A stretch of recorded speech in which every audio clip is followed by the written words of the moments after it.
Audio. Sir, you have Sige, the audio. warrant of arrest issued by the ICC for crimes against humanity. Sir, you have the right to remain silent.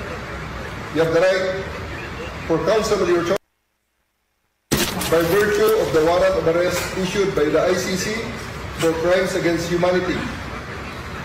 Sir, you have the right to remain silent. You have the right for counsel of your choice. Ano maputol man names? Kato ito, importante ka itong napita. You have the right to remain silent. You have the right to have counsel of your choice. Sige ko no, ato ko kanon.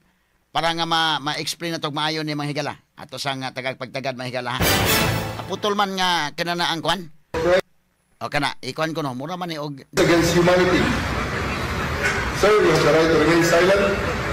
You have the right for counsel of your choice by virtue of the warrant of arrest issued by the ICC kamay lang. for crimes against humanity. Katsa, makakita ta og kwan dong, tabangi ko no dong Rems og naatay clip anak nga kanang kompleto ba ang pagbasa sa Miranda Doctrine. Kini siya nga puntuha, tama si Tory ani.